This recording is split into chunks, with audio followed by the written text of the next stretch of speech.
We want Dallas. We want the Cowboys. And they still have to think about Atlanta. We want to rip their heart out. We want to tear them apart. We want to crush their soul.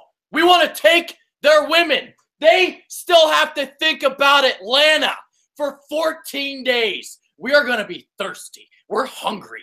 We are chomping at the bit. We are salivating.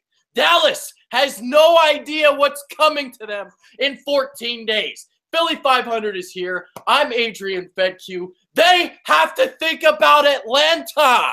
We are thinking about Dallas right now. We want them.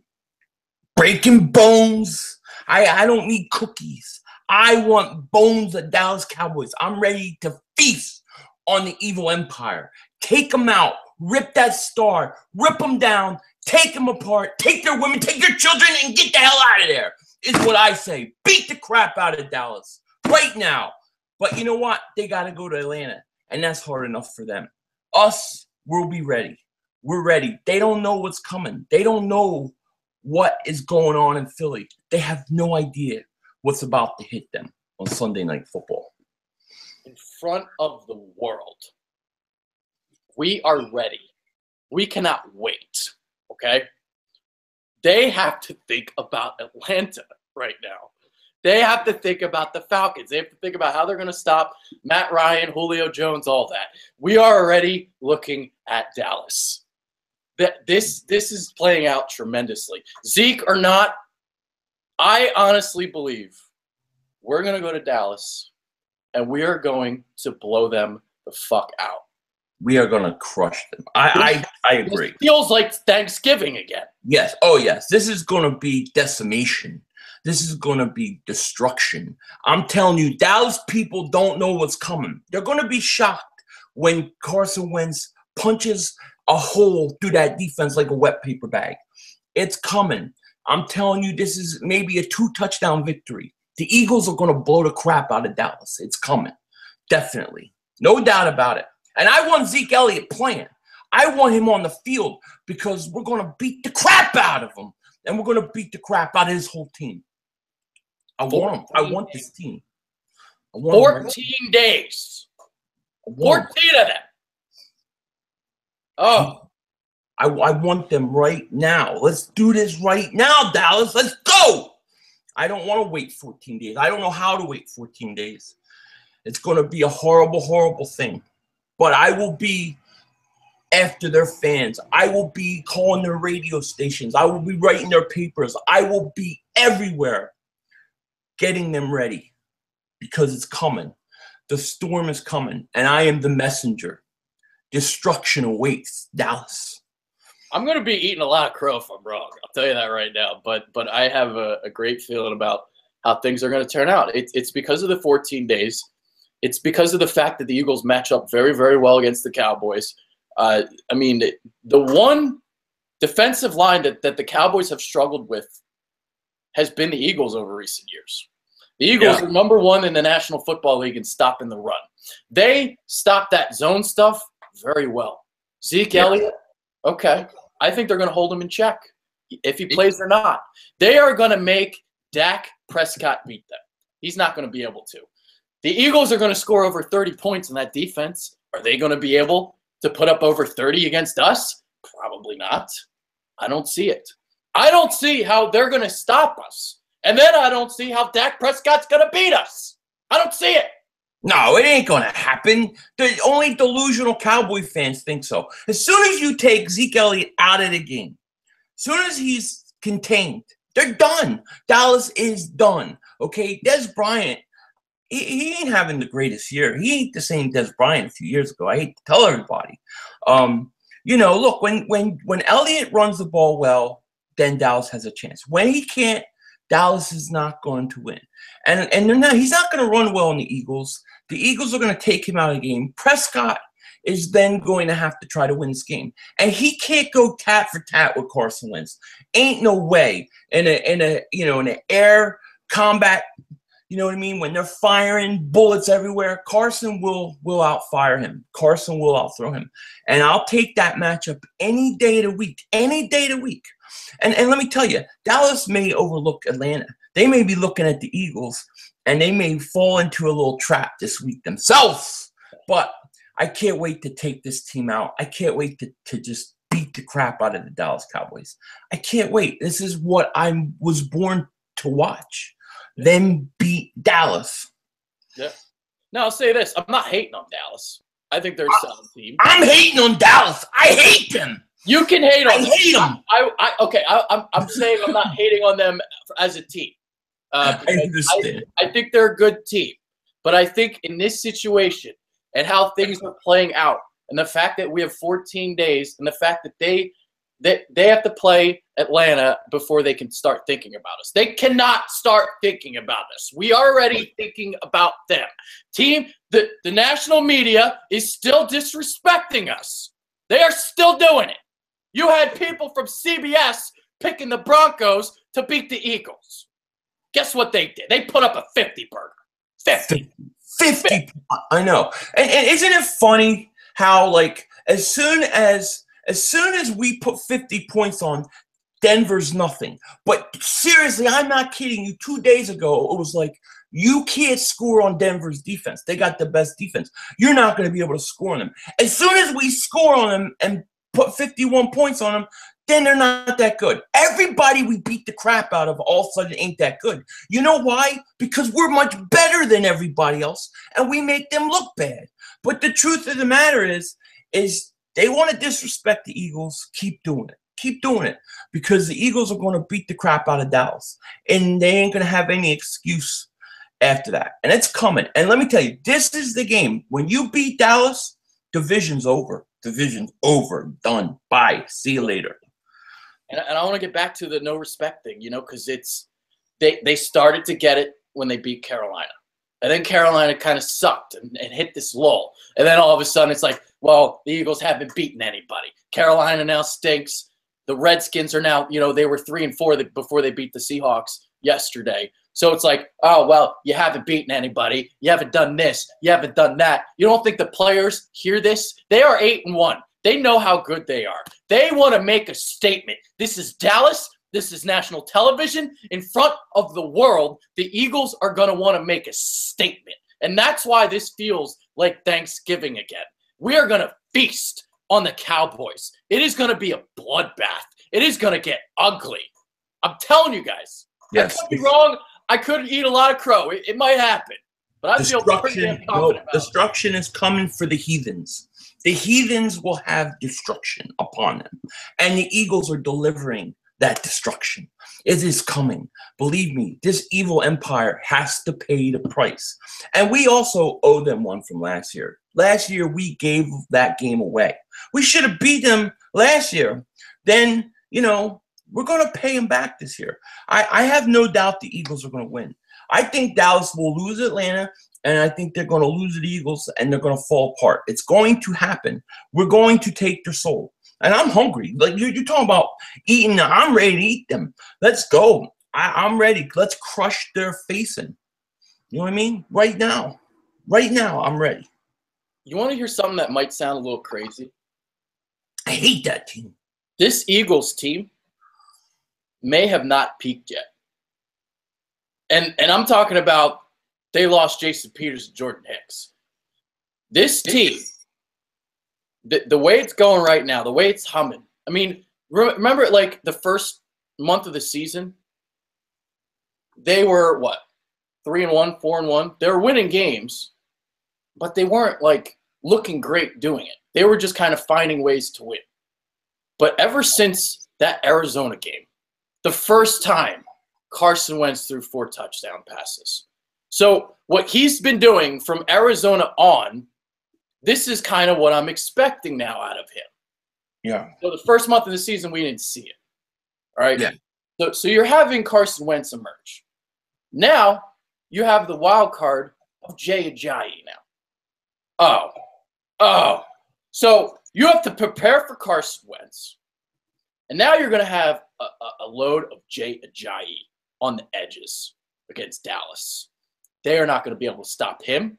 They are not going to be able to stop Carson Wentz. This offense, if Jay Ajayi looks like he did yesterday, I mean, you got to remember this too. Like, you don't think he's pissed off? You don't think he's motivated after what Miami did to him? He's going to be running angry for the rest of the season. So, in terms of not peaked yet, Jeffrey and Wentz, maybe, just maybe, they're finally turning that corner.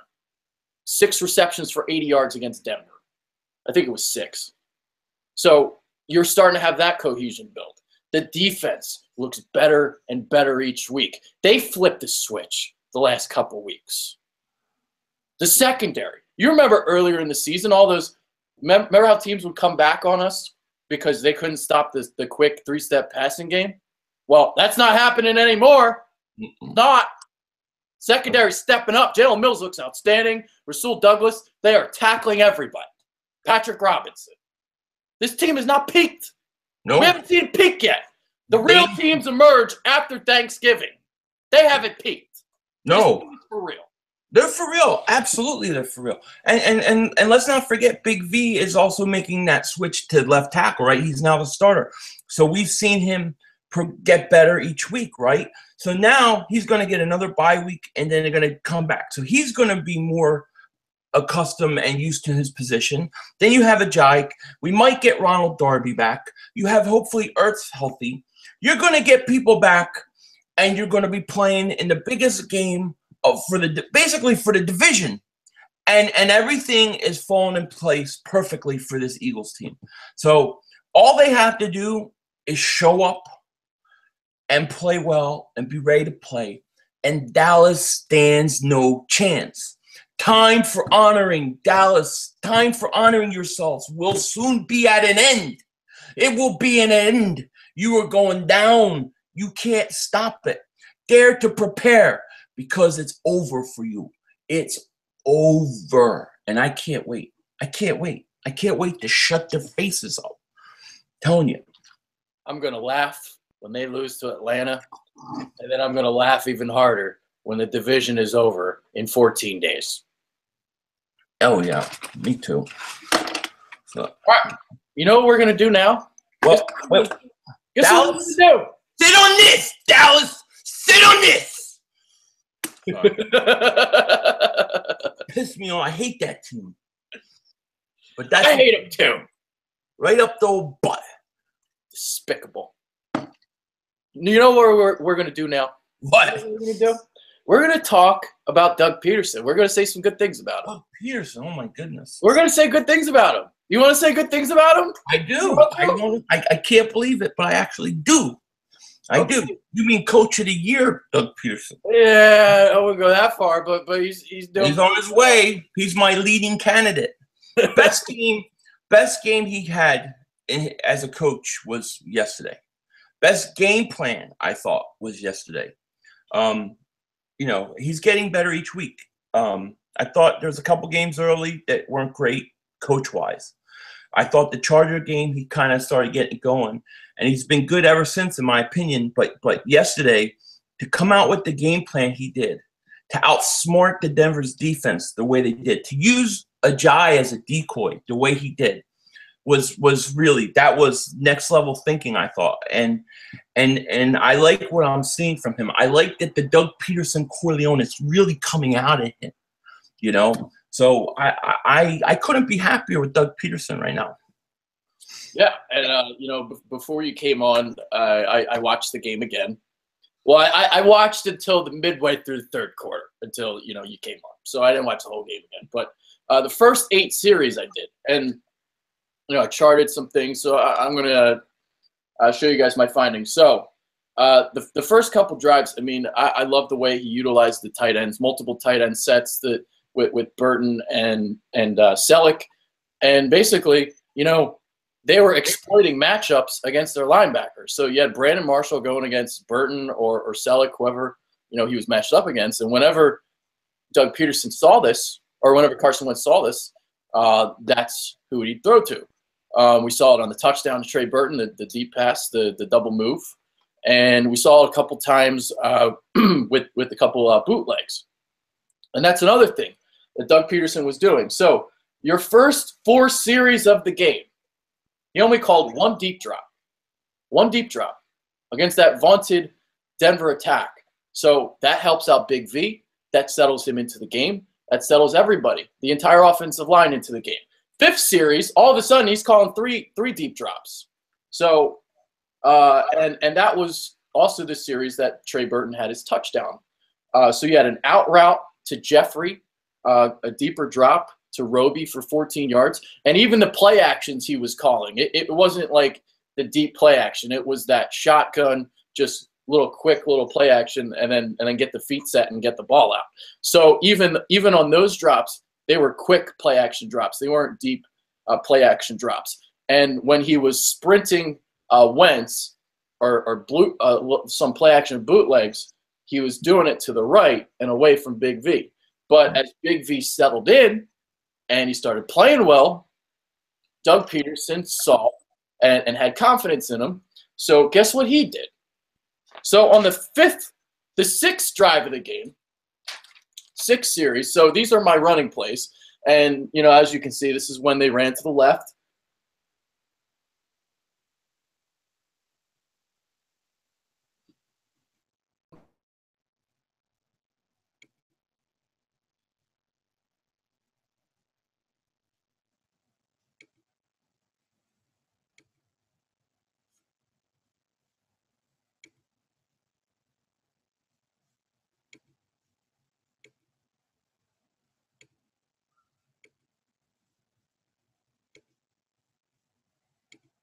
We're number 1 in the National Football League in stopping.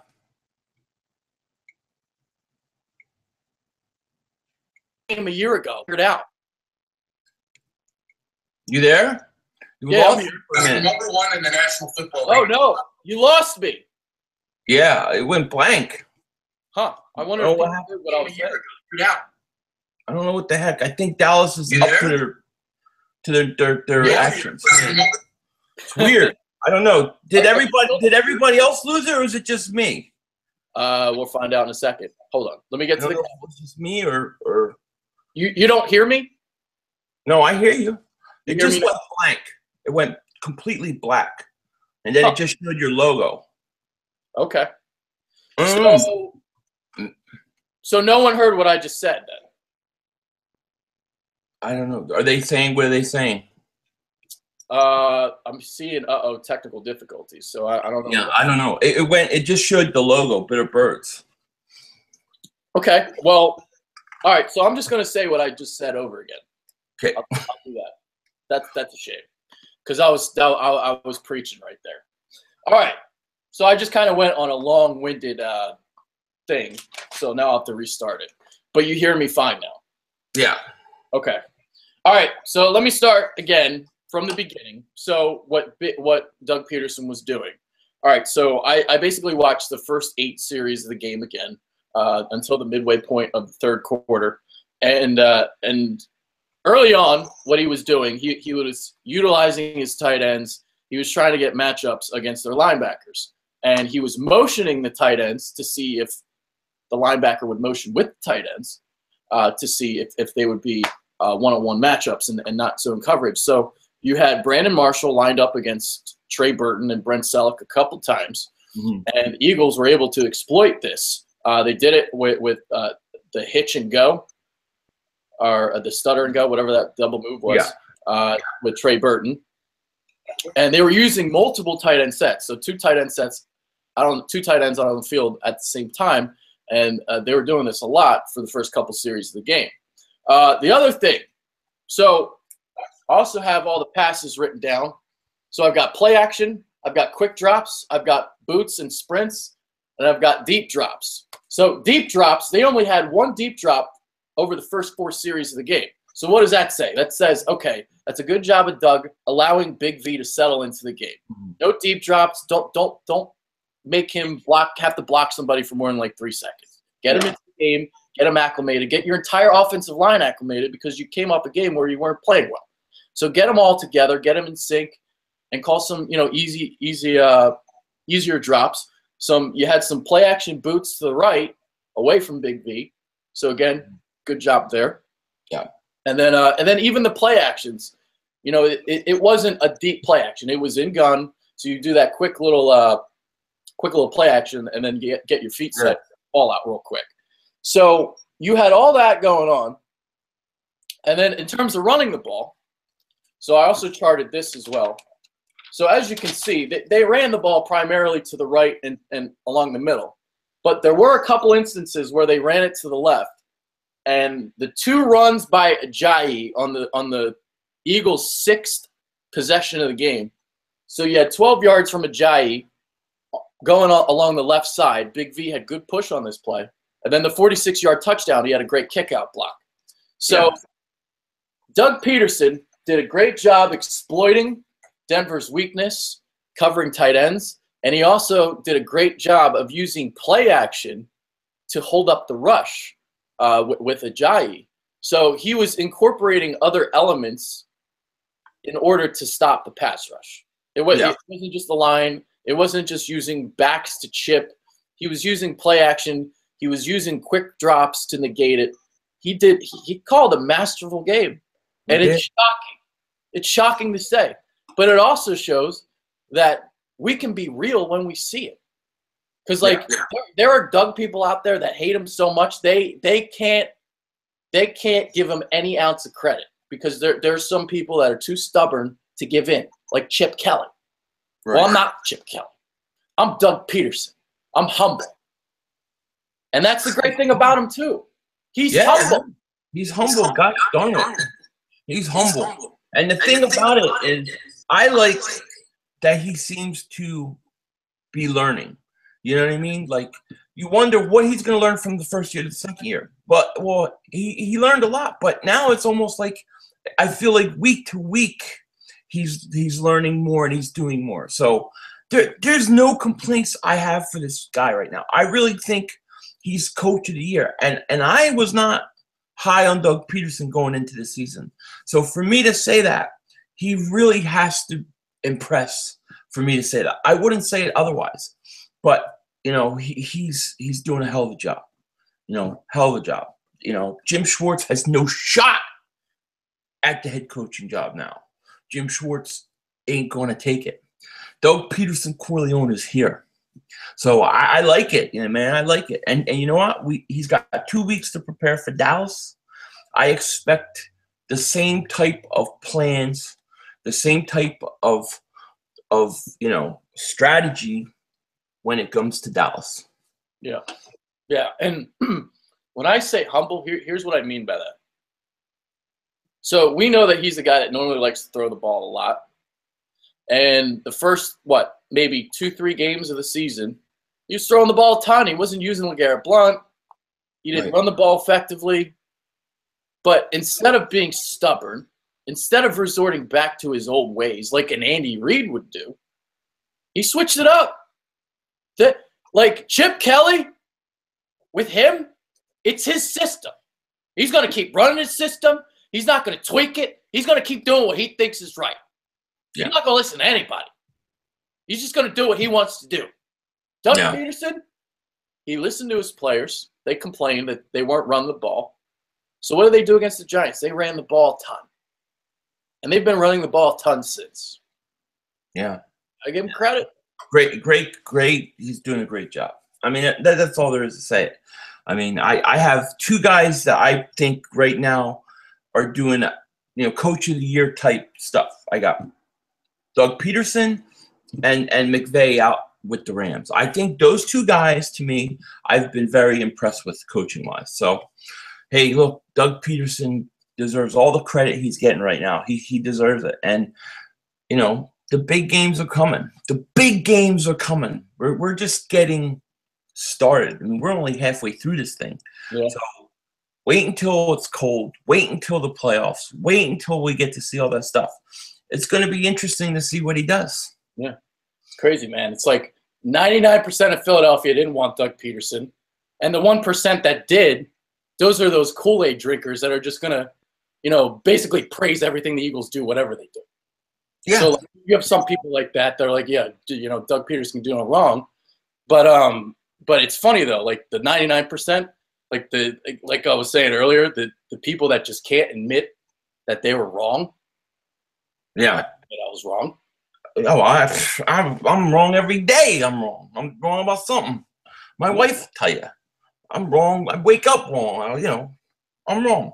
But I didn't expect this. I mean, you had a guy that wasn't considered by any other teams. There was a call, I guess, with Andy Reid, and Andy Reid recommended him. And I guess when people hear that, a lot of people think, oh, no, here we go. But look, Andy Reid does know what he's talking about. So, Doug was ready, I guess. Doug's doing a great job. And let me tell you also this. When you have Carson Wentz, when you have a quarterback of that caliber, it's a lot easier to do. Oh, yeah. Doug Peterson isn't on the Browns. He's not coaching the Browns. He would be just like Hugh Jackson. He'd be 0 whatever they are, 0-8, 0-9. I mean, having a quarterback like that. Yeah. Because it's one thing to plan it, right? You can plan whatever. You could be a great game planner. But if you don't have guys to execute that plan, then your plan's going to go for naught. And he's got a guy that will execute the plans flawlessly. And it's a good marriage. It's a good match. Everything looks really good right now. So, but the reason why I was impressed, it was the way he masked the losses of Jason Peters. The way he used Big V, the way he called plays. I mean, it's very easy to call plays when you have a lot of weapons at your disposal, like the Eagles do. Yeah. And that's why I was so pissed off earlier in the season. It's like, because this play calling was so atrocious, and you had all these weapons, it was pitiful. Yeah. But now he's starting to figure out how to use his weapons. Yeah. That's a great thing. It was. And you know what? I really, he also knows Denver. I mean, he was in Kansas City for a few years, so didn't really take into account how well he might have known that team, what they do good, what they don't do good. But his plan, the game plan, it was flawless. I don't think we've ever given Doug Peterson this much praise in one show. Well, the people they've been saying we're Doug haters. I'm not a Doug hater. I'm a realist. There's a difference. Yeah. I didn't see it in Doug until I still don't even know. I haven't made up my mind yet. I don't know. We don't know if this is a fluky season or not. I think it's not. I think this is a potential dynasty in the making, potentially. But right. Just saying, you had Ron Rivera go 15-1. The Panthers haven't been done anything since, really. They've back this year, but you get the point there. No, I mean, look, coaching a few good games, having a good season is one thing. Putting seasons back to back is a whole nother thing. But for what he's done, we can only give him credit for where we're at right now. And what he's done this year, to me, has been really good. Yeah. It's been since, I'd say, the Chargers game on. Yeah, I agree. Yeah, I agree. I mean, definitely agree. No complaints. All right, so anything else you want to talk about from the game yesterday? We got Big V. I thought Lane Johnson did a spectacular job. He had that one block where he just pushed Von Miller aside with one hand. That was awesome. Brandon Brooks was a mauler in the run. Yeah, Brandon Brooks was good. There goes my logo. There it goes. There it goes. Watch it. There's some Cowboy fan is sacrificing a chicken. Somebody's sacrificing a chicken to make that fall down. I'm telling you, that was a spell. Some Cowboys fans watching the show putting spells on. But no, I love, look, I thought Lane Johnson was great, Brooks was great. I'm trying to think. I'd like to see Mac Hollins get more. Torrey Smith had one catch. I still think I'd like to see Mac Hollins get more opportunities. Jay Ajayi, I don't think people realize how hard it was to do what he did. When you come to a new team in football, usually it takes you a while to make an impact on the team. I mean, look at Sammy Watkins going from Buffalo to the Rams. He's just starting to get to the point where he's impacting the Rams in a good way. Ajayi comes in and he does what he does was really impressive to me. It was really impressive. Dude, I wish we had Sean McVay. Oh, dude. Like he's like 100 times smarter than Doug, man. You're gonna piss people off when you say that. I don't care. They got to recognize how smart he is. Like, dude, what he's doing with that Rams team is, I mean, I am like complete awe of them. That Rams team and the Eagles are going to be battling a lot of playoff games. It's going to be quite a interesting and entertaining rivalry, because you can see that what they're building with the Rams and what the Eagles are building, they are going to meet up. It's just those teams are going to clash. You know what I mean? Seattle's a little bit, I don't think Seattle is what they were. Atlanta, I don't know. I mean, I thought Atlanta would be better, but I think that Rams team is a legit team that is going to be built to be good for years, and the Eagles too. So yeah, it's going to be interesting. Well, it's who knows? Maybe they get the 2 seed, not Seattle. Well, I mean, Seattle took a big loss to Washington. That was a big loss to lose to Washington. I called that shit, by the way. Did you? That's a great call because that's a big loss. I mean, that's what we need. We need like a 2-3 game lead on Seattle before we go play them. But the Rams, to me, is almost as big of a threat as Seattle to me at this point now. I think the Rams and Seattle are the 2 teams I think are the biggest threat to the Eagles. Saints too, but I just don't like their defense. I don't think they could win on the road in Philly. I know they did in the past, but I don't think that could happen this year. Here's what I'll say about the Saints. The only reason why I'd be concerned about them is the quick passing game in Drew Brees, and I do think their defense has gotten better. What Marshawn Lattimore is doing is unbelievable. He's awesome. I mean, he's literally playing like a top 5 corner in the entire league already. Top 3, like total stud. He's gonna be way up there in my cornerback rankings next year. I'm sure he will. You up there. And the way Kenny Vaccaro's flying around, I mean, they've had some guys step up for them. Sheldon Rankins, the second-year player. Cam Jordan has been great for them. So the Saints have been getting it. But now they really haven't played anybody either. Like at least I haven't seen a big road test yet. They did play Minnesota week 1. They got trounced. So I don't know if they could go on the road and really beat a quality opponent yet. Right. But I still wouldn't want to play Drew Brees. But again, the NFC, it stinks. I'm not scared of anybody in the NFC if they have to come to Philly. No, I'm not either. No, I'm not either. We don't have to play the Steelers. We don't have to play the Patriots. Yeah. Hell, the Chiefs, I think we kicked their ass now too, by the way. But we don't have to play them either. Yeah. Oh, yeah. I agree. The NFC is wide open. If you get home field advantage, the chances that you can advance to the Super Bowl are really, really high. Whoever gets it, because I think if Seattle gets it, I think that they could go. If the Eagles get it, I think they could go. New Orleans would be a very tough place to play in New Orleans. Now, the Rams' home field advantage, I don't know what to make of that yet. Where they're at, I'm not sure what to make of that.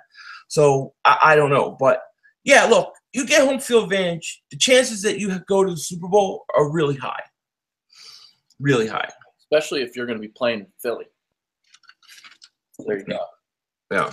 I'm trying to think, like, some people have said Minnesota. I'm sorry. I'm not worried about Minnesota. No. I'm not. Like their passing game. Okay, they'll flip some deep stuff to Diggs and Thielen from time to time, but most of the stuff it's dump off to Jerick McKinnon. That's their offense right now. It's run the ball and dump offs to your backs, swings, flats. That's not good. No, I don't expect much from Minnesota. I don't worry about it. The only, I mean, I look, if Atlanta could figure out whatever's going on with them and get rolling, they have enough talent across the board that they could be scary if they got hot. But it don't look like that's going to happen anytime soon. So, look, it's wide open. It's wide open, wide open for the Eagles. Yeah, I mean, because the Vikings, they have a good defense, like great defense. But if the Eagles did what they did against Denver, I don't see why they can't do that against Minnesota. They did it against Minnesota last year too, right? They took it to Minnesota last year in Philly. Look, dude, the Aaron Rodgers injury opened everything up because that's what I'm the so one. excited about. Yeah, that's the one guy that could go into Philly and tear it up. He's just that kind of guy. Now you don't have him. Everything is open. So look, just take care of business. Beat the stinking Cowboys. You beat them. You have a stranglehold on the division. Then we can focus on that Rams and Seattle 2 road trips. I think they're back to back, if I'm correct, right? Isn't that the Rams and then Seattle? It's like back to back. Yep. Yeah, that's a tough spot there. If you beat Dallas and then split those 2, I think you end up a 1 seed. I do. I think if you split, you probably end up a 1 seed. If you sweep them, obviously you do. That's the matchup. I'm starting to think we're going to beat Seattle and lose to the Rams. I think Seattle, yeah. I think Seattle is beatable. I mean, if you look at what the Texans almost beat them, then the Redskins Redskins did beat them. I think the Eagles are going to beat them in Seattle. The Rams are tough. The Rams are a tough team. And they're just starting to find themselves, and Watkins is starting to play. I mean, dude, they got some weapons. That is the team. That is a very, very good team. Yeah. I mean, it's a good team. But, again, it's like, yeah. Falcons and Cowboys. Are the Falcons going to win? Well, it's in Atlanta, right? Yes. Well, Atlanta, to me, is a totally different team in Atlanta than on the road. So because it's in Atlanta, they have a chance. If it was in Dallas, I would say no, Atlanta will lose. But I think in Atlanta, coming off a loss, right? They had a heartbreaking loss. I don't know how Julio Jones dropped that 1 touchdown. But like I think it's a must-win for Atlanta. I think it's a must-win, and I think Atlanta wins. I'm probably gonna take Atlanta. You know, unless something happens and a couple guys are out, most likely I'm taking Atlanta. Yeah, I'm looking at Atlanta's schedule. There's something not right with Atlanta this year. No, I can tell you what it is. It's the hangover of that Super Bowl. The way they lost that Super Bowl. When you lose a Super Bowl the way they did, I'm sorry, dude. That takes you a year to recover. It usually takes the team that loses the Super Bowl. Usually they have an off year the next year. I mean, I forget what the record is of the teams that lose in the Super Bowl don't make the playoffs next year, but it's pretty high. So for them to lose the Super Bowl is bad enough, but to lose the way that they lost, dude, I don't think they've recovered from that. I think losing Kyle Shanahan's huge too. That hurts. Yeah. So they're 4-4. I'm looking at their schedule. They have to play at Seattle after the Cowboys. So they have to win this game. Yeah. Yeah. It's a must win for them. It's a must win. And I think they're going to treat it like that. And I think they're going to beat Dallas. For Dallas, it's a must win too. I feel like everything is a must win for Dallas because you have the Zeke suspension looming, if it comes or not. So you have to try and rack up as many wins as possible before he's gone. Yeah. If he's gone. Yeah. Yeah, look, the way that whole thing is falling, like I heard that the NFL said that they would even suspend him in the playoffs. So if this thing gets pushed back and they make the playoffs, he would be suspended for the playoffs. That's brutal. There's a chance that they may screw themselves over by fighting all this. If I'm Dallas, I'm trying to push this thing back till next year.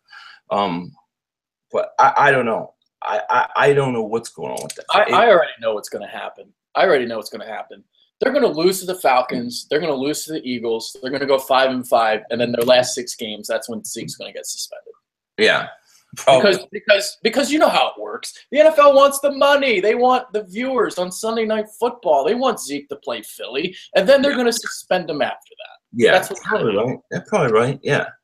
Well, look, if Dallas loses to the Eagles, I mean, that division's pretty much over. The division's pretty much over. That's a stranglehold and a half the Eagles would have. So 2 weeks, man, was 14 days, and then Dallas can sit on this. I can't. All right, so I guess we'll do Dingbat of the week. We're about 30-something minutes in, so Cool.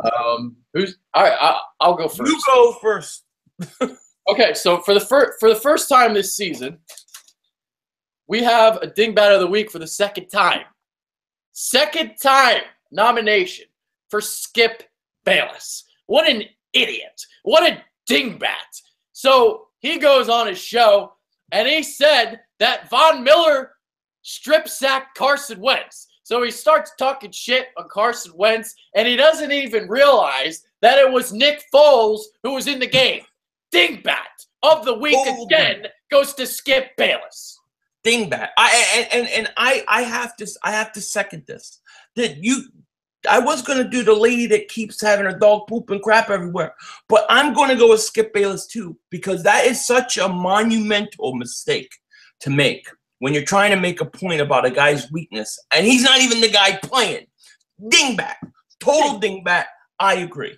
I got another one too, by the way. Give me another one. So those guys at FS1, it's very clear to me that they're taking shots at Philadelphia to get them riled up and to get viewers and to get ratings. So you notice what happens. A guy like a Nick Wright, this guy named Nick Wright. I never heard of this guy until he started talking shit on the Eagles. So he thinks that there are 8 teams more qualified as Super Bowl contenders than the Eagles. And he started listing some teams. And when he got to teams like the Vikings and that's when I lost it. Nick Wright, code dingbat of the week. Code ding. I don't even know who the hell that is. But I never heard of him until that day.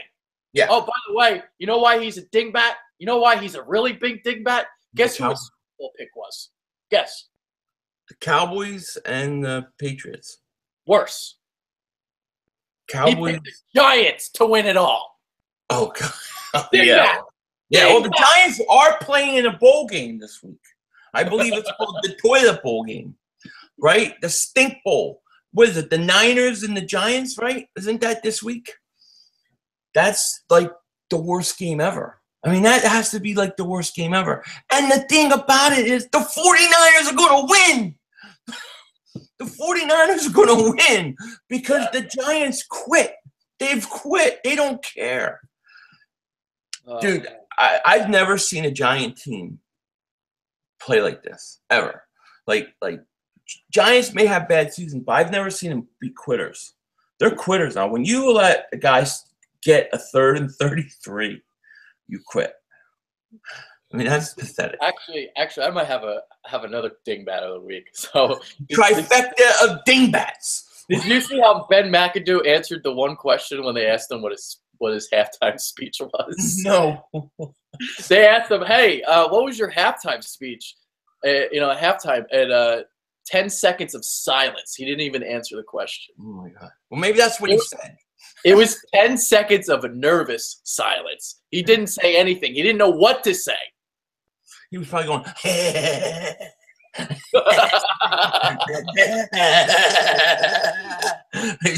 he's doing the Doug Pearson Corleone hair comb, right? He's got his all slick back. Chip back. I hate that guy. He stinks. I think the Giants should give him an extension. Give him an extension. Stinks. Oh, I hope they give him an extension. That would be great. That just shows how lucky you have to get in terms of coaching, because the Eagles, well, first they wanted Adam Gase. That was the guy that they wanted, but obviously Gase wanted some control over the roster, and the Eagles were not going to give it to him after what happened with Chip Kelly. Right. Then they wanted Ben McAdoo. Like, they really wanted Ben McAdoo. This was the guy that they wanted, and he stayed in New York. Thank God. And then they settled for Doug Peterson. Yeah. So Doug Peterson wasn't even like the first or second choice. He was the backup to the backup. Yeah, and he's the best to come out of it, probably.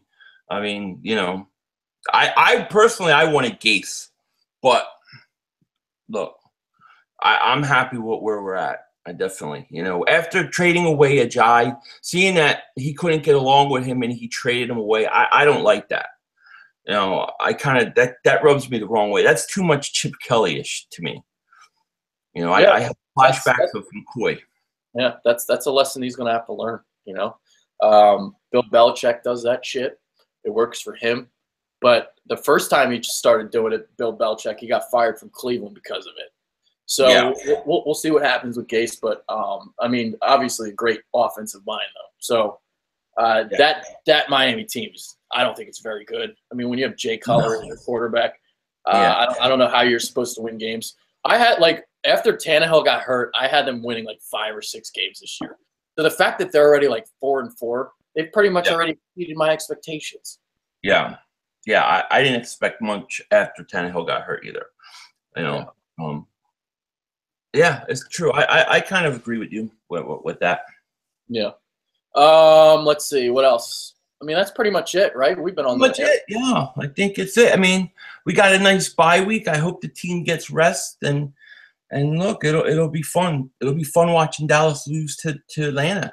And all I can say to Eagle fans out there, torture the Cowboy fans. Torture them for 2 weeks. Be on them.